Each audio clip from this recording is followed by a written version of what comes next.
Hello, and thank you for joining us for today's message. I'm Eric, the lead pastor of South Mountain Community Church. Thank you for taking just a bit of your time to be with us today. We exist for one reason, and that's to help as many people as possible take their next step towards becoming fully devoted and fully delighted followers of Jesus Christ. And I know that for so many people, church and even religion can be messy and oh so complicated, but it doesn't have to be that way. Here you can belong before you believe. So our hope is that your first visit with us is enjoyable, meaningful, and unlike the church experiences of your past. We also think that the best way to experience delight is with others in person. So SMCC is about more than just a Sunday sermon. We have 5 locations for you to choose from where you can connect with people in authentic community. We want every message you hear to engage your head, your heart, and your hands for a life of full delight. So with all of that in mind, enjoy today's message. Habakkuk. Thanks, Ren. Good morning, everybody. Good to see you. What a service it's been already. I think I could just listen to you all sing holy, holy, holy over and over and over again.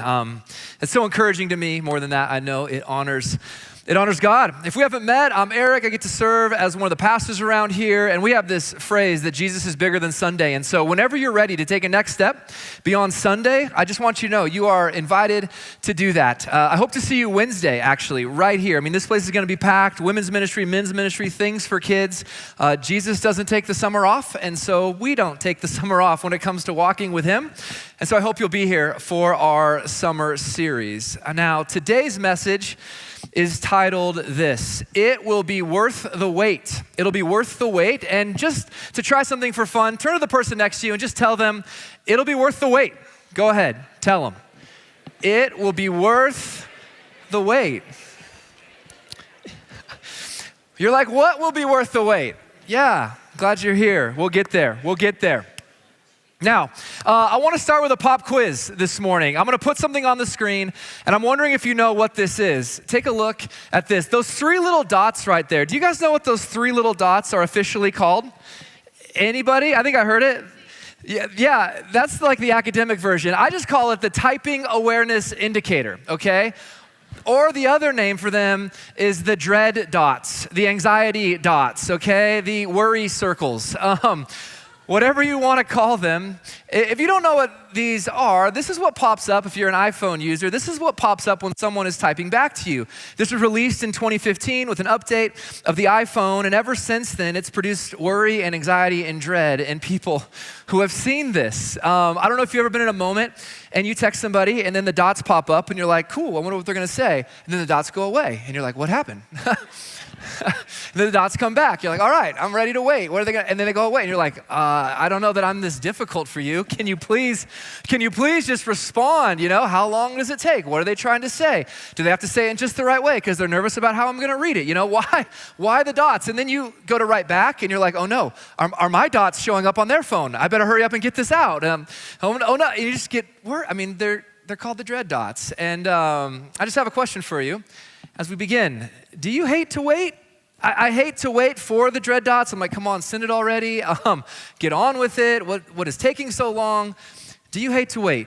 I hate to wait. And because I hate to wait, I don't wait well, okay? Just talk to my wife. I think I've worn out the horn sitting in the driveway, all right, waiting for her to leave the house. I do not wait well. Now, I want to talk about waiting. There are different types of waiting. There is waiting in line at Swig. Okay, that's one type of waiting, okay? That's a long line there, all right? The 13-year-olds running the checkout, they take their time at Swig, you know? But there's the waiting at Swig. That's one type of waiting. There's waiting at the airport when your flight gets changed. That's annoying. That's a different type of waiting. There's the waiting to get the call back, whether you got the interview or whether you got the job or not. That's another type of waiting.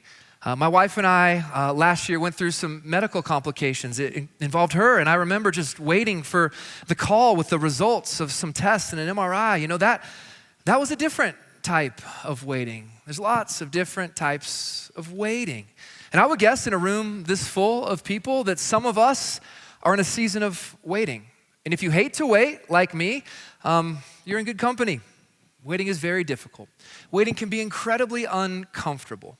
As uncomfortable as it might be, I'd love for you to consider this next point that I want to put up on the screen. A time of waiting is not a waste of time. A time of waiting doesn't mean it's a waste of time. See, waiting always means slowing down one thing, but in the process, it quickens another thing. It slows down or delays what we're after, or what we desire, or what we would want, but in the process, it speeds up something else.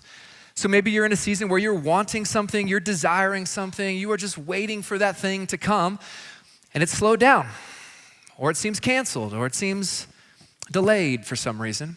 But in the process, other things begin to speed up. If you're anything like me, that's worry and anxiety, that speeds up. Perhaps opportunity speeds up. Perhaps there's an opportunity for something else, something new. Perhaps the capacity to rest speeds up. The possibility to learn speeds up. A chance to connect with people, well, it can speed up. Waiting, a time of waiting is not necessarily a waste of time. Now, if you're not a God person, like that works, that makes sense, but let's get a little more serious for a moment. For some of us who have been in a season of waiting and waiting for a long time, you might actually find yourself at this place where you look up or you close your eyes before bed and you just say this to God, God, I can't wait. I can't wait any longer. I can't wait anymore. God, I can't wait. I'm sick of this and I am sick of waiting. Where are you? Perhaps you've prayed this, yelled this, shouted this, thought this in frustration. This is said by the person who kind of lives with a low-grade frustration in God because maybe they were raised in a religion that said God's gonna do this for you if you do this and you did that, but God didn't do it for you and you're just like, God, what's up? God, I can't wait. This is often said by someone who decides they're an atheist. And they think this, if there was a God, he would have done something by now. There'd be more evidence by now. If he was real, he would have acted by now. So I'm done waiting. I'm done with God. I can't wait. You know what? I don't believe in him anymore. I've heard that.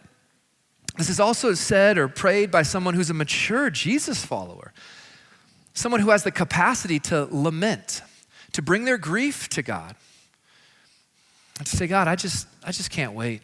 I'm not gonna walk away from you, but I just want you to know this is so incredibly hard. God, I can't wait anymore, you know? That's honesty with some vulnerability. If we're real and we're raw, we can just say that to God. God, I can't wait. Now I wanna share with you a little secret that we're gonna see in the text today that can help us wait well. Waiting well comes from giving up our assumed omnipotence. Let me break this down. Omnipotence is a word for all-powerful. There's another omni word that's important, omniscience. That means all-knowing.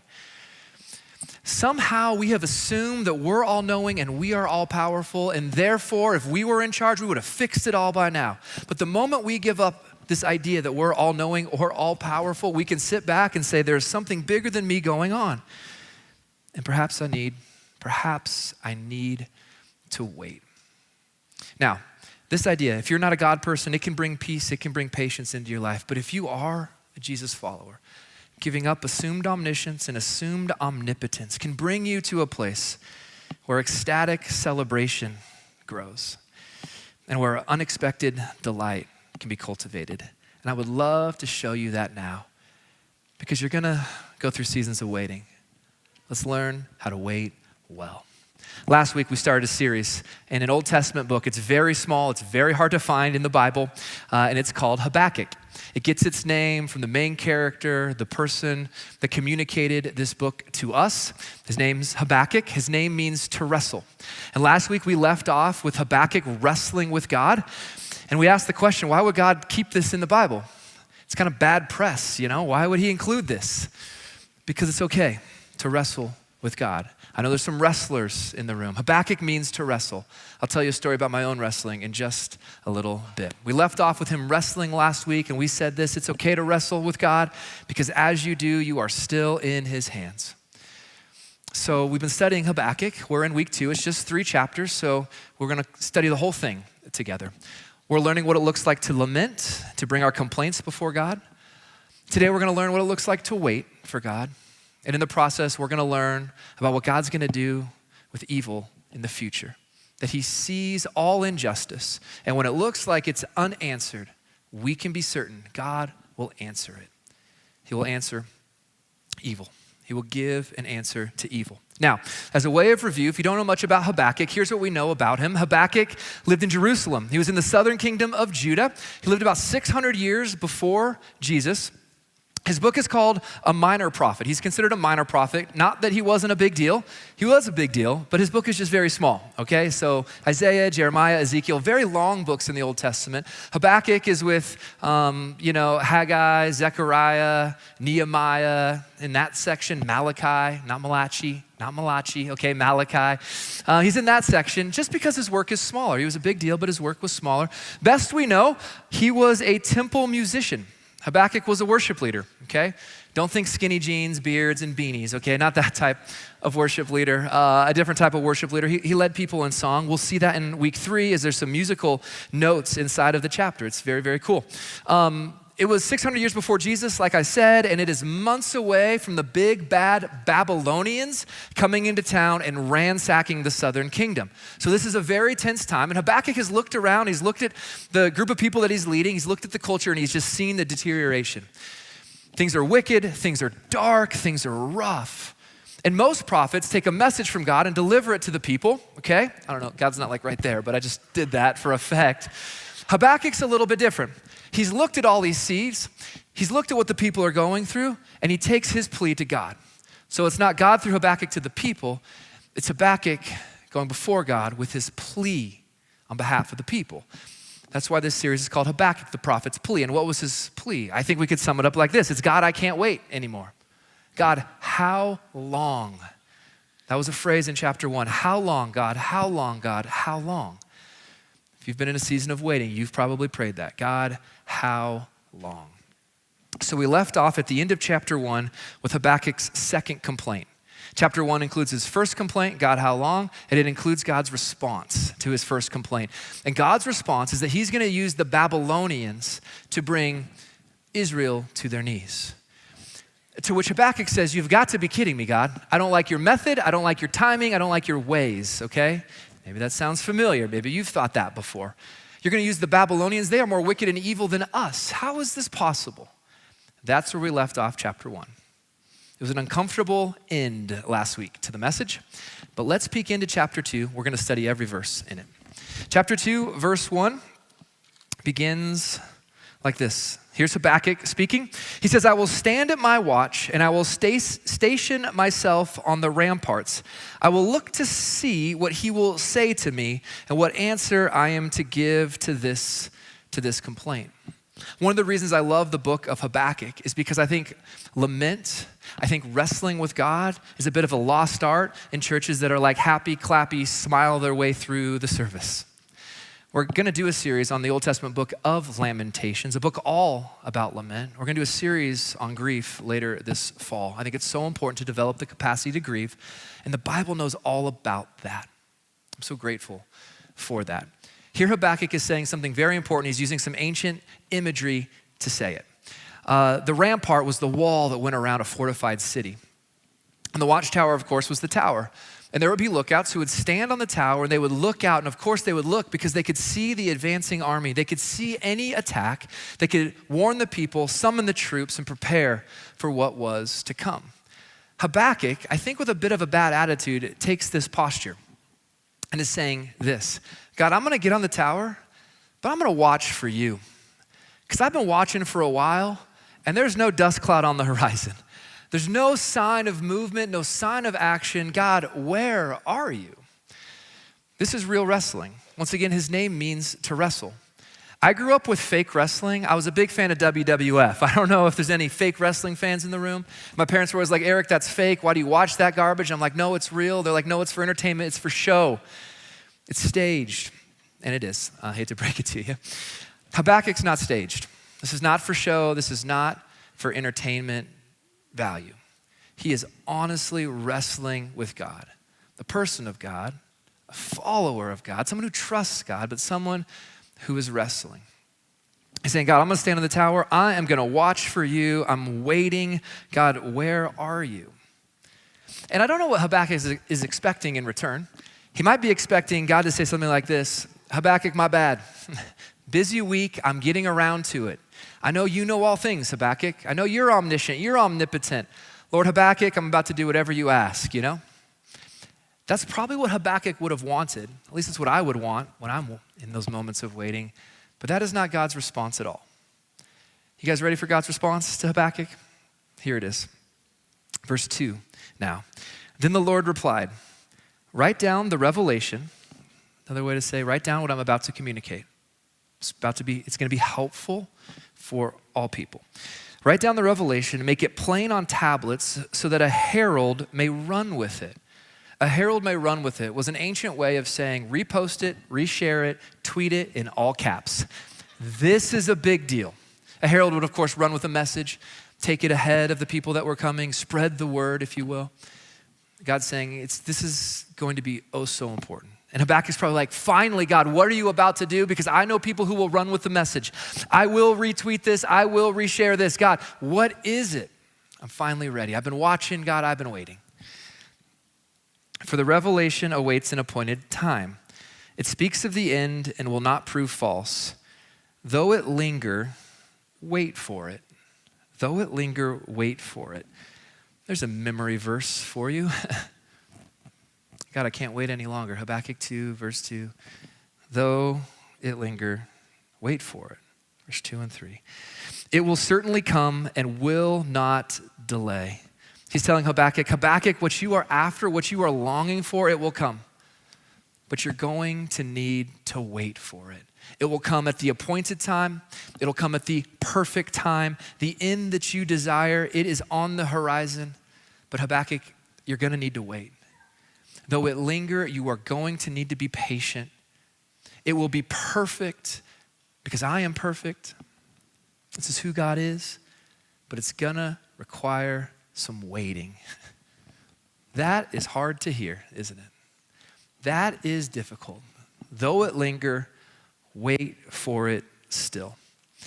And then God goes on in chapter 2 to elaborate on and to give critique of the Babylonians' evil. See, remember, in Habakkuk 1, God said, I'm going to use the Babylonians. And Habakkuk said, how is that possible? They are worse than us. You're going to use an evil nation to humble us? God, how could that be? God, don't you see who they really are? Don't you see their injustice? And that was his complaint. And then in chapter 2, God communicates what the Babylonians are all about. He is not going to use them because of their goodness, but out of badness, he can do something good. Now, I want to read this next section to you. It's broken up into 5 woes.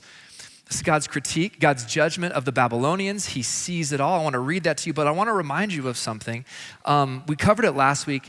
Habakkuk was living in a reality that was marked by a different covenant, a different agreement with God and people. So there are some major warnings here in this section for our nation and for us, and we will apply that. But I want you to know this was to a group as a whole that wasn't directly us, okay? But let's peek into it because what we see is injustice described.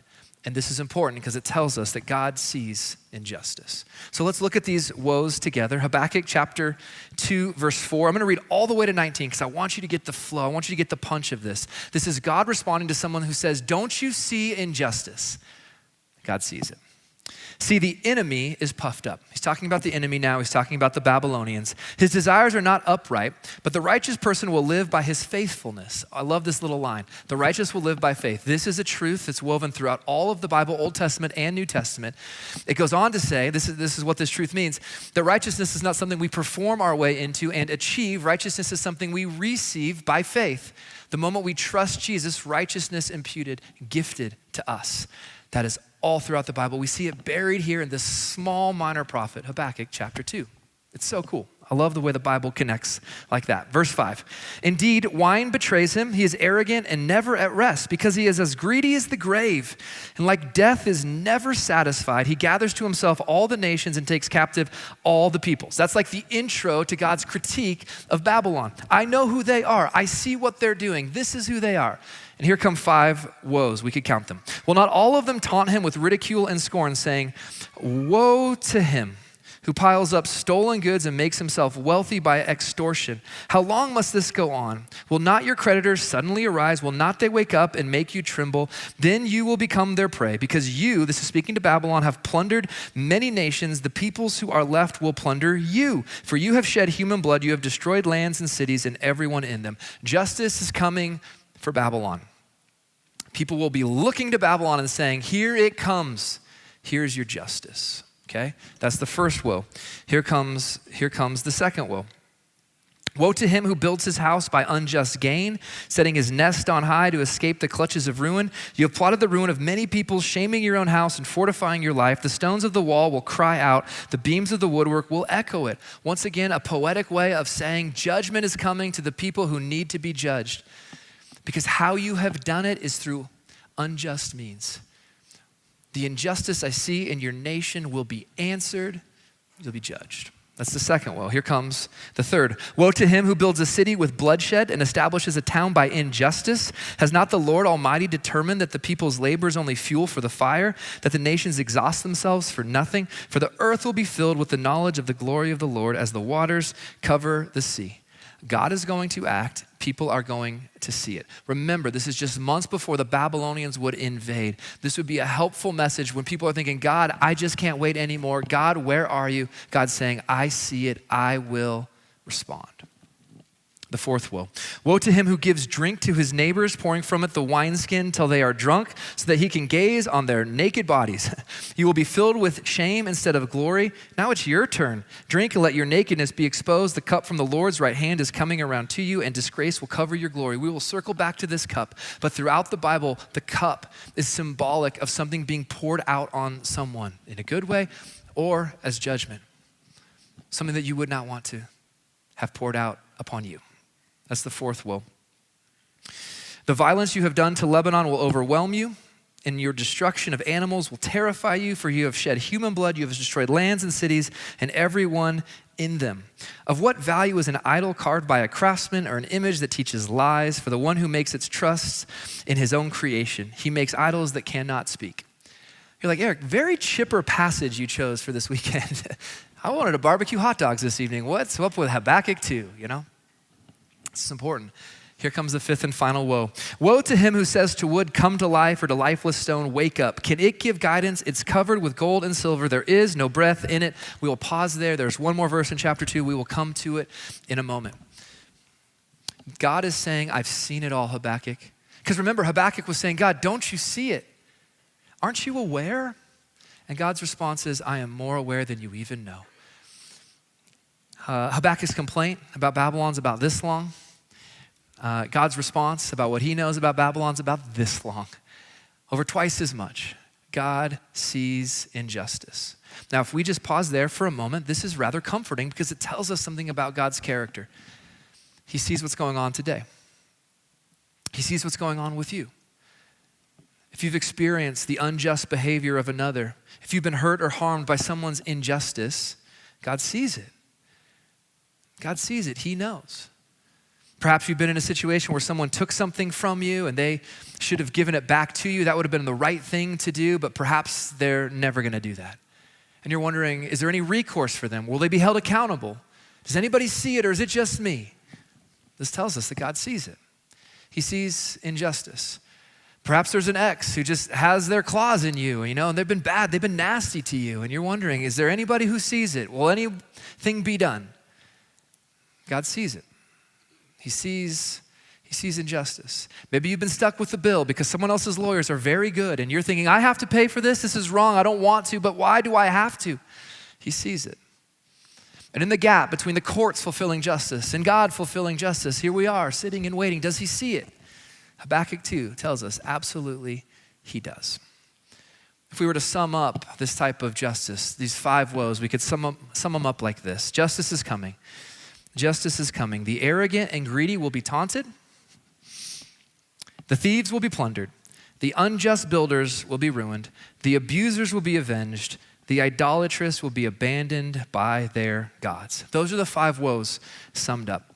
Now, as we quickly read this, maybe this is the first time you've seen this, it's very easy to think, I see my enemies in this text. I mean, I see the Babylonians described. What a wicked nation. But as we pause for just a little bit, we see their critique. We see their impending judgment. But I can't help but see just a few things in me as well. So at first, when we read Habakkuk, we see our enemies. But if we read a little bit closer, perhaps we see some patterns, some themes, or some trends that exist in us. Because I've taken more than my fair share before.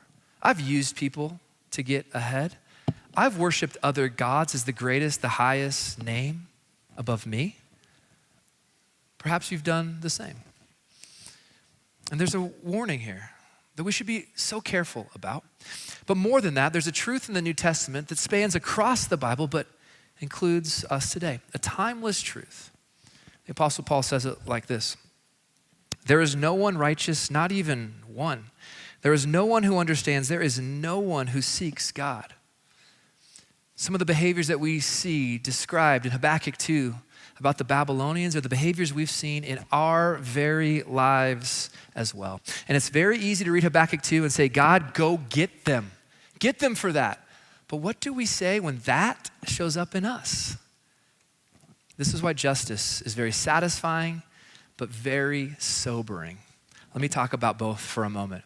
I love to watch a movie where the bad guy gets it in the end, and I cheer. I love it. Justice is satisfying. A couple of months ago, someone was tailgating me. They went around me at a high rate of speed, okay? And then the cop got them, okay? Has that ever happened to you before? Justice is satisfying. When someone else gets it, justice is satisfying. But what about when justice needs to come for you? Well, then justice is sobering, isn't it? And the moment we begin to point a finger and condemn another for a certain behavior, the problem is that those same behaviors show up in us. What do we do then? Let me tell you something about biblical Christianity. It is the only worldview where justice is upheld fully, but those who should have paid the penalty for justice to be upheld have the penalty paid for them by another. This is how justice can be upheld, but we don't have to pay. Jesus fulfilled the perfect demands of the law. He was perfectly righteous. He paid the penalty to uphold justice, but we don't have to pay because he paid for us. This is what makes biblical Christianity incredibly compelling and unlike every other worldview. Someone has to pay. Jesus paid so you don't have to pay. This is beautiful. And we actually see a glimpse of this in Habakkuk 2. See, when we look at Habakkuk 2 quickly, we see our enemies. We look a little bit closer, we see some other warning about how maybe any nation should behave or not behave. If we look even closer still, we see some things about us, perhaps. But if we look even closer still, we see a picture of judgment. But it connects to the judgment Jesus took for us. I want to turn back to it. Habakkuk 2, verse 16. We see this. We read it once, let's read it again. You will be filled with shame instead of glory. Jesus took on our shame. Now it's your turn. Drink and let your nakedness be exposed. Jesus was exposed on the cross. The cup from the Lord's right hand is coming around to you. Jesus said, if there's any other way, would this cup pass from me? As a cup has been symbolic of judgment, Jesus took the cup of judgment for us. It's coming around to you. And disgrace, Jesus died as a disgrace, will cover your glory. I want you to know that Jesus died as a disgrace in our place. So Habakkuk exposes so much for us, but also gives us a picture of what judgment looks like. The type of judgment that Jesus took for us. Wow. Now, back to chapter 2 here. I want to get to the last verse in chapter 2. It's incredible. So just to remind you, Habakkuk has said, God, I will wait and I will watch on the ramparts on the tower. I will take the position of the watchman waiting for you. And then God says to Habakkuk, I'm about to act. I will do it in perfect time, but you're going to need to linger. You're going to need to wait. God goes on to say, I see all of what's going on with Babylon. Justice will come in time. What's Habakkuk going to say next? And in one small verse, we see it. In verse 20, Habakkuk says, the Lord is in his holy temple. Another way to say it, he is on the throne. He is in control. He is king. And so Habakkuk says, let all the earth be silent before him. This is a way of saying he's all powerful, he is all knowing, he is incredibly good. He is going to act. What do we do in the meantime? Well, we stand before him and we worship while we wait. We worship while we wait because he sees it all. He is still good.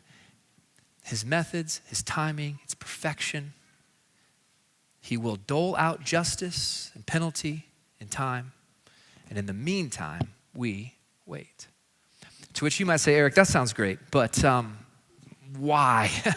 I don't want to wait. Well, there's a passage that's brought me a lot of comfort in the New Testament. Peter walked carefully with Jesus. He stumbled, he took a step forward, 2 steps back, but a few years after the death, resurrection of Jesus, he was a leader in the first century. And you need to know that in the first century, Christians were suffering. They were hurting, and people were being killed. And they were certainly saying, God, how long? God, I can't wait. And Peter said something to him, inspired by the Holy Spirit, a timeless truth for them and for us. Here it is. Do not forget this one thing. For each of us too. Do not forget this one thing. Dear friends, with the Lord, a day is like 1,000 years, and 1,000 years, just a day. The Lord is not slow in keeping his promise, as some understand slowness. Instead, he's patient with you, not wanting anyone to perish, but everyone to come to repentance. Wow. The reason God is patient is because he's waiting for people to turn to him. And what this means is that there were people in the year 2004 who were saying, God, would you do something by now? God, would you call time now? God, I can't wait any longer. And God was patient because there was an 18-year-old in Battleground, Washington. It was me who was turning to Jesus. There were people who patiently waited while groaning through pain so that you and I could come to trust Jesus. Doesn't it also imply that we can wait patiently too while others are coming to know Jesus? We can wait patiently. So how to wait? How to wait. I want to share with you how to wait in 3 very simple ways, 3 ways to remember. Not easy, but pretty clear. How to wait. First, we wait with perspective. A perspective that says, during the waiting, it is not a waste of time. During the waiting, God can work in me. Shake me free from the lie of my assumed omniscience and omnipotence. During the waiting, it can drive me closer to him as I wrestle with him, bring my worry before him. During the waiting, it can create excitement and anticipation for the day when every tear is wiped away. There's no more sin, no more death, no more enemy. Waiting with perspective says that in all of it, I can wait with confidence that God's going to do what he said he would do. So I can wait with perspective. Second, we can wait with patience. Patience. When we wait for justice, when there's a gap between the justice that we see through our courts administered today and the justice that God will provide, we realize that vengeance is not ours to dole out. God will answer all evil once and for all. He will win. He will be victorious. We wait patiently. And in the midst of the waiting, we participate in what God is doing, drawing more and more people to himself. That's what Peter was describing. And then third, we wait with purpose. We wait with purpose. This doesn't mean we sit back and do nothing. It means we live lives obedient to Jesus, lives that are opposite that of the Babylonians. I want to share with you a quick story. About 18 months ago, my family, we moved into a new neighborhood. And in this new neighborhood, there was a family next to us. They were our new neighbors, and they were incredible. Their names were Thomas and Laura, and they had 2 little kids. They were from Africa, and they had this wonderful, wonderful accent, like that African accent meets an English language thing. If you heard, you're nodding, you get this. It's just beautiful. I could listen to him talk forever. I'd help him with his lawn. It made me feel like a real handy person because I'm not, but I know how to trim and edge a lawn, okay? And then one year for Halloween, they asked us to take them trick-or-treating because trick-or-treating looks very weird to people from a cross-cultural context, okay? You go to their door, you knock, you get their food. This is weird. Okay, anyways, we took them trick-or-treating. We developed this friendship. And one day I'm up here communicating at the Draper campus, and I'm looking and I'm like, Thomas is in the back row, you know? And so I get home and we start to text. He's been attending South Mountain. And a few months ago, I get a text. It says, Laura's been diagnosed with aggressive cancer. Can you come and pray? 2 young kids. So Carissa and I go to their home, and we kneel on the carpet in the living room because they were on the ground there. And there's a few different family members there. Laura was there. Thomas was there, the kids, and Aunt. And we start to pray. And we're just pray, God, would you heal her? I mean, we know that you'll heal her now or you'll heal her then, but would you heal her now? That's our desire. We pray and there's tears. Oh my goodness. And so a few more weeks go by, and then like 3 weeks ago, he texts me. Laura had died. And as I'm thinking about that, I just started to wrestle. Like, God, how long? I don't know that I can wait anymore, Lord. Like, how long are husbands and wives going to be separated, and fathers and mothers are going to be separated from their kids? And how long do we have to grieve and bury our loved ones? God, how long? I want you to know that I've been doing some wrestling. I hope it's okay that some of your pastors are wrestling. But I'm wrestling with perspective. A perspective that says, I'm not omnipotent and I'm not omniscient. A perspective that says Jesus has made it very clear that he's conquered death and it'll be vanquished one day, once and for all. A perspective that says in the midst of the waiting, I know what God is doing. And this is what he's doing. He's doing it in me. He's doing it in us. God is working on us and in us as we wait on him. He's working on us. He's working in us as we wait on him. When someone says, let's wait on God, it often means, and we're going to watch him change the circumstances. He could.